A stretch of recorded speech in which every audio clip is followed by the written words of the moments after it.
You've noticed it, even if you've never said it out loud. You're standing in the garden, not doing much, perhaps just watching the morning settle, and the robin is there. Closer than it should be. Closer than it would be if your neighbor was standing in that same spot. Closer, perhaps, than it has ever come to anyone else in your household. You didn't call it. You didn't move toward it. It simply came. Something has been decided about you. And the thing is, that decision didn't happen this morning. It's been building for a very long time.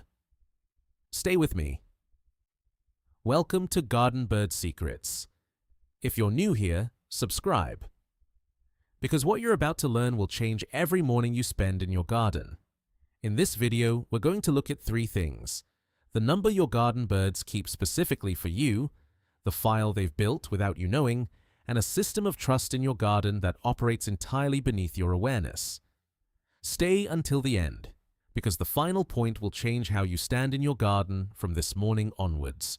There is a measurement that researchers call the flight initiation distance. It is, in simple terms, the closest you can get to a bird before it flies away. And it is not a fixed number. It changes. It changes depending on the species, yes, but more importantly, it changes depending on the individual approaching.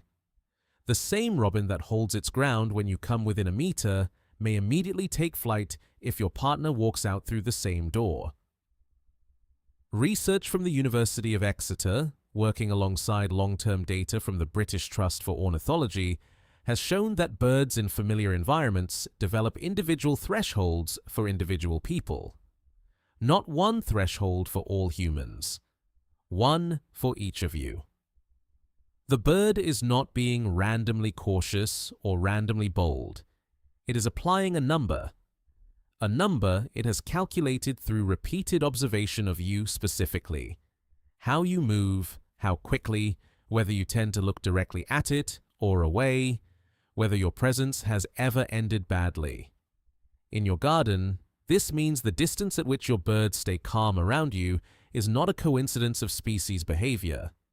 It is a record of you.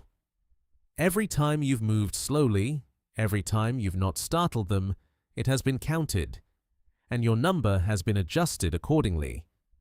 But that number is only the visible edge of something much deeper, because to hold a number for you, the bird has to have built something first. It has to have built a file. Research from the University of Washington, the same team that documented facial recognition in crows, extended their findings to ask a more unsettling question. What exactly are corvids recording when they observe a specific human?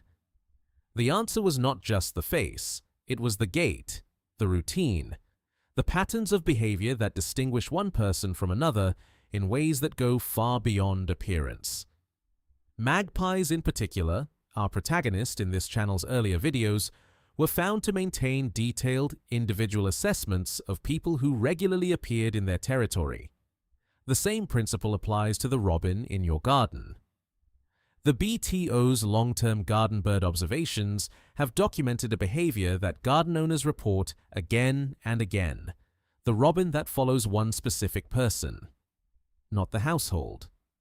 One person. The one who gardens. The one who digs. The one who is predictably in a certain corner of the garden at a certain time of morning. That robin has not simply got used to humans in general. It has constructed a profile of you specifically.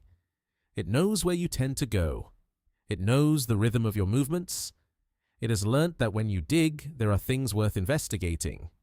In your garden, this means the robin that follows you to the far end of the garden isn't being affectionate in the way we might imagine. It's being precise. It's applying what it knows. You are a known quantity, and a useful one. But here is what most garden owners never find out. The file your robin has built about you, it doesn't stay with the robin. Researchers at the University of Bristol have spent years documenting what they call heterospecific eavesdropping, the way birds of different species monitor and respond to each other's alarm calls or the significant absence of them. Here is how it works in your garden. When a bird that knows you well, your robin, your resident magpie, does not raise an alarm as you approach, the other birds in the garden register that silence.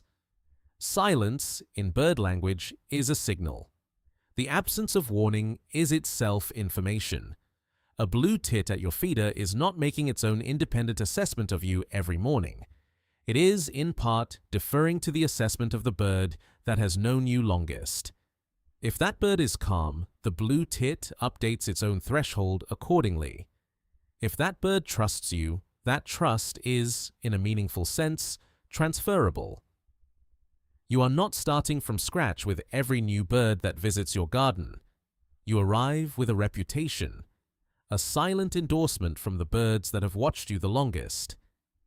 In your garden, this means that the calm you feel when you step outside, when the birds don't scatter, when they hold their positions, is not simply familiarity. It is the result of a vouching system that has been running quietly in the background, season after season, without you knowing it was happening.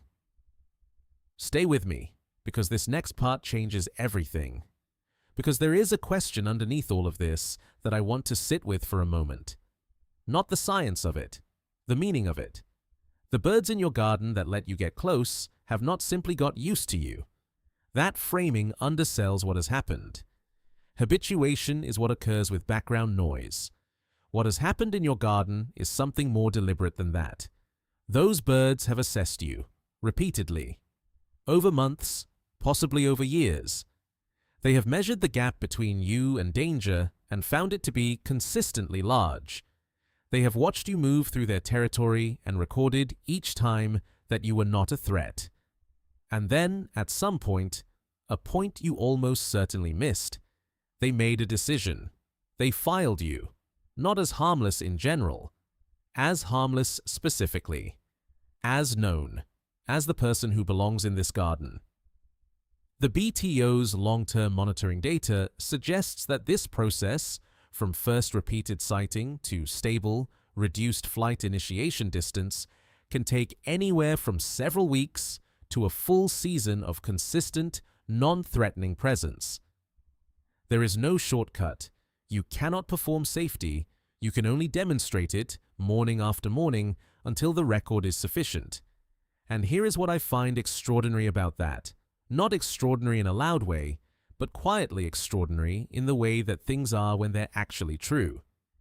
Every morning you've spent in your garden, unhurried, not startling anything, simply being present, you've been building something, not consciously, not with any strategy, just by being the kind of person who moves through a garden gently. If you've ever stood in your garden and felt genuinely watched, you were not imagining it. And if a bird has ever come closer to you than it had any reason to, you were not misreading that either. That was the result of a file that had been building for longer than you knew, a decision that had already been made about you. Tell me in the comments, which bird in your garden gets closest? And how long did it take? I read every single one. These are the stories I carry with me longest. I'll see you in the garden.